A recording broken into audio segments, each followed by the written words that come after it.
여러분 안녕하십니까? 뉴스투데이 제주입니다. 해마다 4.3 때면 미흡한 4.3 교육에 대한 문제가 제기됐었죠. 내년부터는 체계적인 교육 프로그램이 도입될 것으로 보입니다. 권혁태 기자입니다. 초등학교 교실에서 4.3 당시 제주 사람들이 먹었던 음식이 만들어집니다. 다른 교실에서는 4.3을 기억하는 노래를 함께 부릅니다. 그러나 이런 교육은 제주에서도 아주 드문 경우입니다. 겨우 1년에 단 한 학교에서만 이뤄지고 있습니다. 4.3 교육을 어떻게 할 것인가를 두고 교육감 당선인과 4.3 단체가 모였습니다.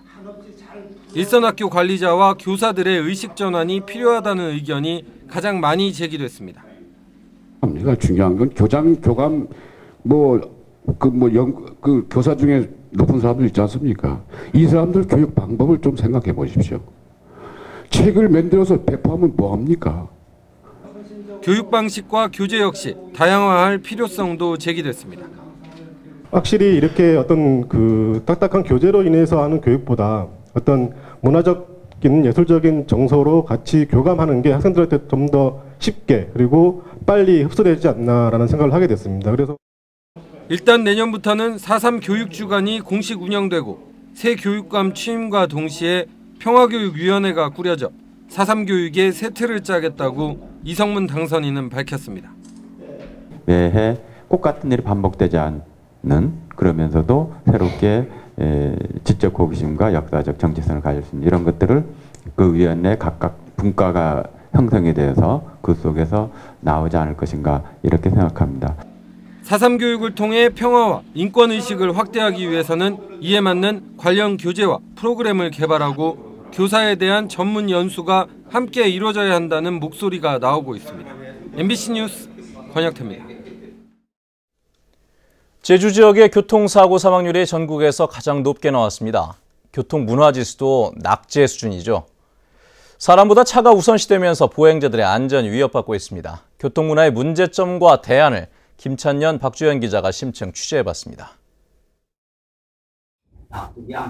사람들이 횡단보도에 들어와도 차들은 아랑곳하지 않습니다. 속력을 줄이지 않고 내달리는 자동차들, 결국 보행자를 들이받습니다. 안전지대인 횡단보도에서 치이고 또 골목길에서 부딪히고 제주는 보행자들의 순환지역입니다. 올해 발생한 보행자 사고만 400여 건, 21명이 숨지고 400명이 다쳤습니다. 보행자 사고는 해마다 늘어 최근 3년 사이 16% 증가했습니다. 요즘에 차도 많고 자기가 조심해야 돼. 그죠? 한 5m 간 다음에 뒤따라가야지.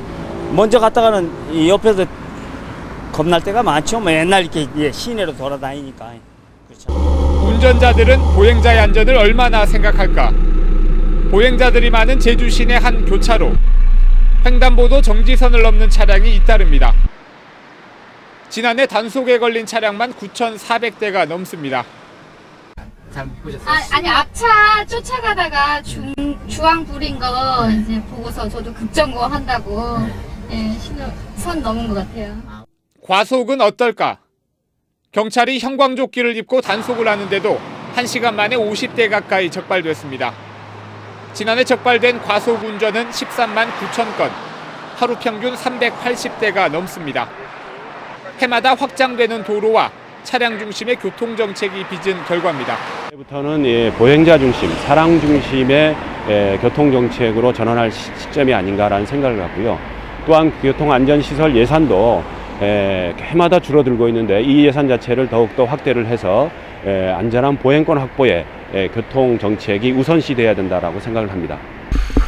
보행자들의 안전지대인 횡단보도에서마저 차들을 조심해야 하고 과속과 정지선 위반이 습관이 된 교통문화 수준. 부끄럽지만 제주의 모습입니다. MBC 뉴스 김찬년입니다. 프랑스 파리의 인적이 드문 횡단보도.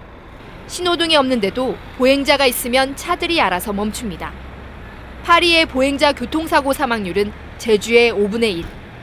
이런데도 파리시는 사고를 더 줄이기 위해 도심 차량 제한 속도를 시속 30km까지 낮출 계획입니다. 물론 논란은 있습니다. C'est horrible. Pourquoi? Horrible. On peut rouler qu'avant, alors ça sert à rien. entre 30 et 50. Pour les piétons, faut toujours freiner avant, donc 30 ou 50, bon. 하지만 자치단체의 의지는 확고합니다. Deuxième raison, c'est aussi pour le nombre d'accidents qu'on constate à Paris. 서울도 비슷한 시도에 나섰습니다. 서울지방경찰청은 종로구를 비롯한 이면도로 43곳의 제한 속도를 60km에서 평균 40km로 낮췄습니다. 그 결과 교통사고가 40% 줄었고 지금은 운영지역을 65곳으로 늘렸습니다. 이면도로에서 교통사고 발생이 많이 발생돼가지고 제한속도 하향 구간을 지속적으로 확대 시행할 계획입니다. 선진국들은 과속에 대한 벌금도 무서울 정도입니다. 미국 뉴욕주는 60만 원, 일본은 최고 100만 원, 영국은 170만 원까지 물립니다. 우리나라는 최대 13만 원에 불과합니다. 하지만 교통사고를 줄이기 위한 처벌 강화는 찬반 논란 때문에 시행이 쉽지 않습니다. 벌금을 올리는 것이 좋겠어요. 그래서 이제 벌금이 낮다 보니까 법규를 잘 지키지 않고 그래서 벌금을 올리는 것이 좋겠어요. 주차비인가 정차위반 뭐 그런 것은 다 적당한 것 같고요. 차보다 사람이 먼저인 안전한 교통문화를 만들기 위해서는 자동차에 대한 규제 강화가 불가피합니다. 당연히 찬반 논란이 있을 수밖에 없습니다. 이 때문에 사회적 합의를 통해 개선책을 마련하려는 노력이 시급합니다. MBC 뉴스 박주연입니다. 성산과 우도를 연결하는 제3도항선이 조만간 취항할 전망입니다. 제주시법 행정부는 기존 도항선 업체 2곳이 제주시를 상대로 낸 신규 도항선 업체인 우도랜드에 대한 어항시설 사용과 점용 허가 처분 취소 소송에서 우도랜드의 도항선이 취항해도 안전에는 문제가 없다며 원고 패소 판결했습니다. 재판부는 우도항 준설 공사가 마무리됐고 선회장 공사도 예정돼 새 도항선이 취항해도 사고 위험이 증대된다고 볼 수 없다며 이같이 판결했습니다. 이에 따라 우도랜드는 성수기가 시작되는 다음 달 10일을 전후해 새 도항선 운항을 시작할 계획입니다.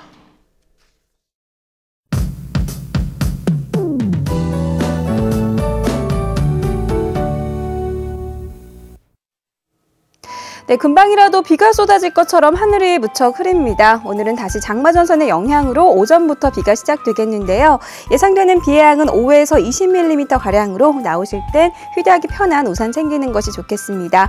내일도 흐린 가운데 가끔 비가 오겠고요. 기온은 평년보다 낮아서 선선하겠습니다. 다음은 자산 지역별 날씨입니다. 네, 아침 출근길 북부 지역의 기온 21도 내외로 어제 같은 시각보다 높은 모습이고요. 낮 기온은 23도에서 24도로 어제보다 조금 낮겠습니다. 서부 지역의 기온 20도로 출발해서 낮 기온은 24도까지 오르겠습니다. 남부 지역의 현재 기온 20도 내외, 낮 기온은 23도 안팎이 예상됩니다. 네, 동부 지역은 평년 기온은 3, 4도가량 밑돌면서 오늘도 큰 더위는 없겠습니다. 성판악의 기온 15도 가리키고 있고요. 산간에는 안개가 짙게 낀 곳이 많아 각종 안전사고에 유의하셔야겠습니다. 섬적도 먹구름이 잔뜩 낀 가운데 어제와 비슷한 기온 분포를 보이겠습니다. 네, 해상에는 물결이 잔잔하게 일겠습니다. 현재 모든 공항에 안개가 낀 가운데 인천과 광주공항에는 저시정특보가 내려진 상태입니다. 네, 장맛비는 내일까지 이어진 뒤 점차 그치겠고요. 주말에는 다시 기온이 오르면서 더워지겠습니다. 날씨였습니다. 새정치민주연합 김재윤 의원이 정부 예산을 심사할 국회 예산결산특별위원회 위원으로 선정됐습니다. 김재윤 의원은 또 농림축산식품해양수산위원회 위원으로도 선임돼 내년도 제주 관련 예산 확보와 1차 산업의 현안을 해결하는 데 도움이 될 것으로 예상됩니다. 한편 새정치민주연합 김은남 의원은 농림축산식품해양수산위원회 위원장에 선출됐습니다. 다음은 문화예술계 소식과 생활 정보를 정유진 아나운서가 전해드립니다. 제주도립 제주합창단이 마련하는 85회 정기연주회가 오늘 저녁 7시 30분 제주아트센터에서, 내일은 저녁 7시 30분 서귀포 예술의 전당에서 열립니다. 한국을 대표하는 서예 행서와 초서의 대가인 해정 박태준 선생을 추모하는 13번째 전시회가 28일까지 제주도 문예회관 제1전시실에서 열립니다. 제주 도립미술관에서는 물방울 화가로 알려진 한국 현대미술의 거장 김창열 화백의 기증작품 특별전시회를 다음 달 9일까지 마련합니다. 한국농아인협회 제주도협회는 9월 27일 제17회 전도 수화경연대회를 열기로 하고 노래와 연설, 연극 공연 부문의 참가자를 다음 달 11일까지 모집합니다. 제주 이주민센터에서는 제주에 살고 있는 결혼 이민자와 외국인을 대상으로 무료 운전면허 이론 교육을 마련하고 27일까지 20명을 선착순으로 모집합니다. 제주시 애월읍에 있는 올레 해오름 펜션에서는 룸메이드 1명을 채용합니다.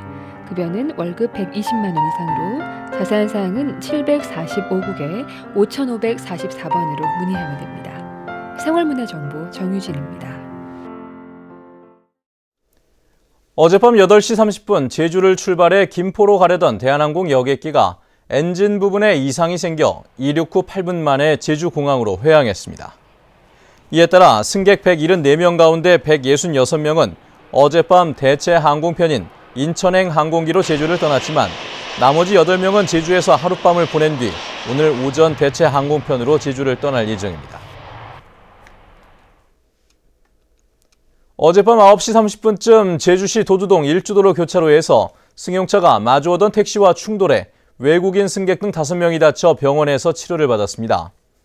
경찰은 면허도 없이 혈중 알코올 농도 0.19%의 만취 상태로 중앙선을 침범해 사고를 낸 승용차 운전자 36살 장모 씨를 교통사고 처리 특례법 위반 혐의로 입건해 조사하고 있습니다.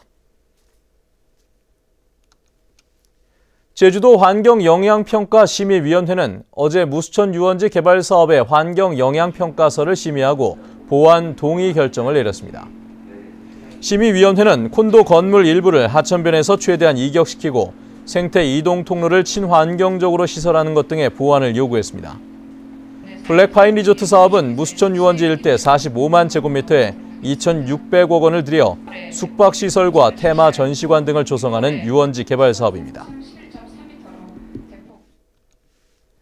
서귀포시는 해군기지 문제로 갈등이 빚어진 강정마을 주민들의 치유를 위한 시범 사업을 추진하기로 하고 다음 달부터 20세 이상 주민 1,000명을 대상으로 심리검사와 종합건강검진을 실시합니다.